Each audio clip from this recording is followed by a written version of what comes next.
Hello, everyone. This is part one of lesson 3 of Pre-Socratics to Augustine, also called History of Philosophy 1.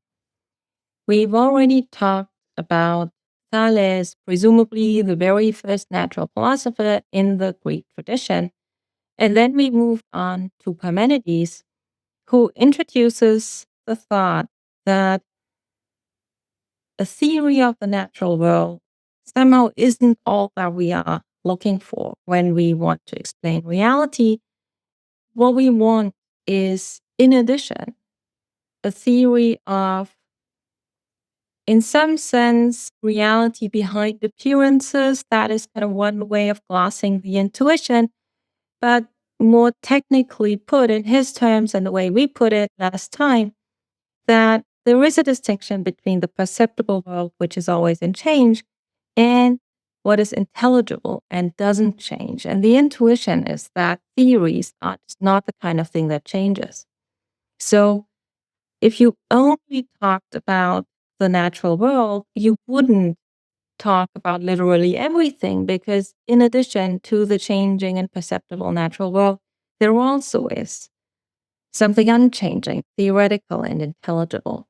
And we introduced the distinction between being and not being, and we introduced the really radical claim that Parmenides is putting forward, that there are really kind of two domains. One is the domain of being. That is the domain of what is intelligible and always the same. And then there is the domain of not being. And today we are going to try and get a better understanding of these two roads or paths, as Parmenides calls them. And just to sort of back up a little bit, Parmenides is not writing a treatise or maybe like an essay or paper as today a philosopher might. At the time, poetry is what is kind of the most revered, the most highly regarded form of writing. So Parmenides writes a so-called doctrinal poem, a poem that is not ultimately like a work of literature, even though it also is a work of literature, but that really is kind of trying to develop a theory or laying out an argument.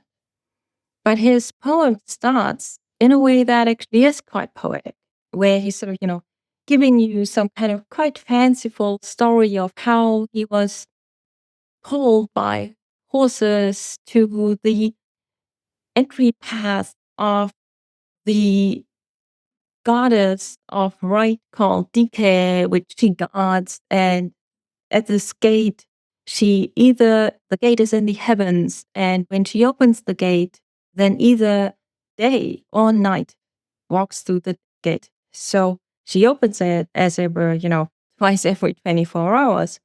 And it's understood as sort of in a poetic way as a kind of justice that after the sun has traversed the sky, then justice comes and has to make up for it. And then comes the next kind of 12 hours of night. And it's always Dike who is opening the gate. And the narrator of Parmenides' poem is traveling to that gate. And somehow there, presumably, he has these insights about being or reality. And as he's describing that, it is clear that in some sense, there is also some dimension in this poem or in this path towards truth, which involves thinking about the perceptual world. But ultimately, once he gets to this gate, where then the goddess of the night helps him to these further, deeper, more fundamental insights, that is the beginning of the sort of the study of what is truly theoretical and being. Now, in the fragments that become more technical and that are less sort of the fanciful framing of the story, less poetic, more philosophically technical, then the narrator of this poem, and we'll just call him Parmenides, says that the goddess says, you must study everything. The two roads of inquiry, that of truth and that of mere mortal opinion. And today's goal is just to think a little more about this distinction.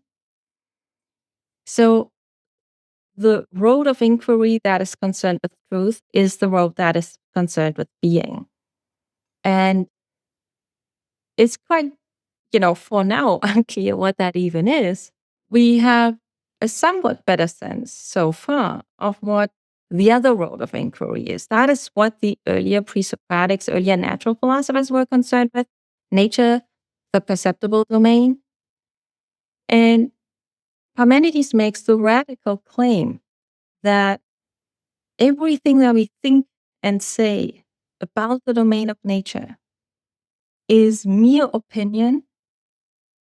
There is no truth to it. And in fact, it is a kind of ignorance.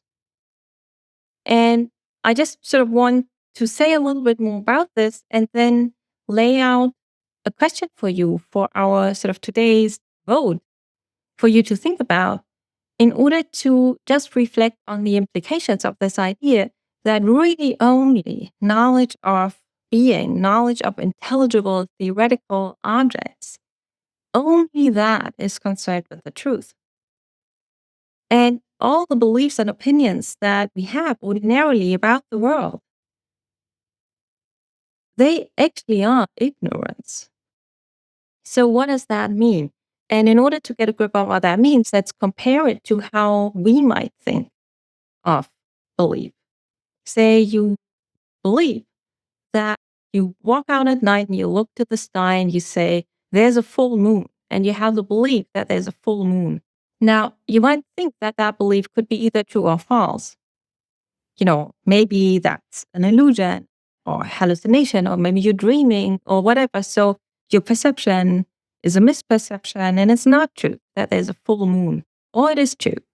We might say that kind of belief or opinion can either be true or false.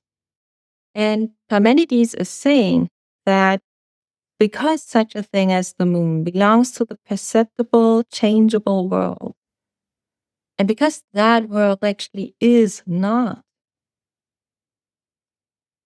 you just don't attain truth in any kind of way when you hold a view about it.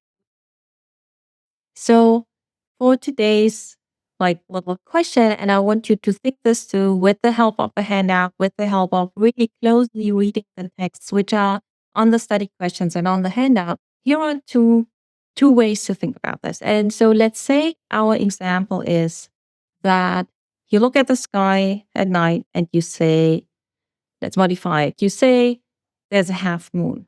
Now, there could be two ways of making sense of the idea that that is a piece of ignorance, and that that is actually, not in any kind of way concerned with the truth. One way to think about it would be to say, well, if you think the moon is only like half the moon, you're wrong. Because really, if you only understood how it works, that the moon reflects the light from the sun, then you would know that the moon is always complete. It's not half. It's merely an appearance that it looks half.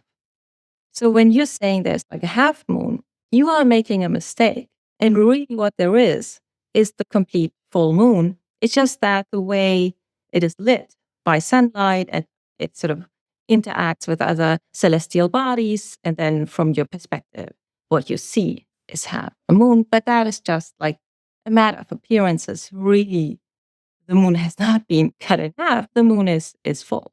So that would be one way of explaining why it is just a matter of being ignorant when you say there's a half moon. But here's another way. So let's say that was option A. Here's another way of thinking, that it could just be a matter of ignorance to say there's a half moon. And that would be that in saying there is a half moon, you talk as if the moon exists and is real. But it's not, because the moon is part of the perceptible world. And the perceptible world is this domain of not being. So no matter whether you say the moon is full or half or anything that you might say about it, the mere fact that you talk about it as if it existed, that is the ignorance that you display. That is option B. So that's the puzzle for you to think about as you work through today's handout.